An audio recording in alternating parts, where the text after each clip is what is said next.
Body shaping and body কন্ট্যুরিং আমরা recently দেখতে পাচ্ছি যে আমাদের কাছে অনেক পেশেন্টই আসেন, দেখা যাচ্ছে যে ওনাদের বডি ওয়েট হয়তো ঠিক আছে, বাট দেখতে কিছুটা হেলদি লাগছে, হয়তো একটু ডাবল চিন দেখা যাচ্ছে, অথবা আর্মটা ফ্ল্যাবি, অথবা আমরা তো ভেতো বাঙালি, সো দেখা যাচ্ছে যে ভুঁড়ি দেখা যাচ্ছে। সো এই প্রবলেমগুলো নিয়ে রিসেন্টলি অনেকেই ভুগছেন। আমরা আজকে কথা বলবো খুব কম সময়ে আমরা কিভাবে weight management plus body shaping and body contouring করতে পারি।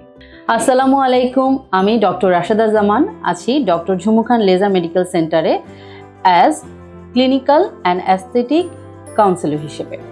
আজকে আমরা কথা বলবো র্যাপিড শেপিং নিয়ে। বডির ওয়েট ম্যানেজমেন্টটা করা হয়তো খুব সহজ, কিন্তু বডি কন্ট্যুরিং ইটস ডিফিকাল্ট। বডি কন্ট্যুরিংয়ের জন্য দেখা যাচ্ছে যে ওয়েট ম্যানেজমেন্ট হয়ে যাচ্ছে, বাট কন্ট্যুরিংয়ের ক্ষেত্রে আমরা অনেকটা পিছিয়ে পড়েছি। কোনো জায়গায় ওয়েট কমে যাওয়ার কারণে ফ্ল্যাবি হয়ে যাচ্ছে, স্কিন স্যাগি হয়ে যাচ্ছে।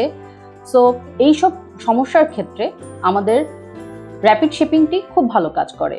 র্যাপিড শেপিং আমাদের doctor Jhumu Khan laser medical সেন্টারের নতুন সংযোজন। র্যাপিড শেপিং কি হয়? র্যাপিড শেপিংয়ে বেসিকলি সেলুলাইটের উপর কাজ করে।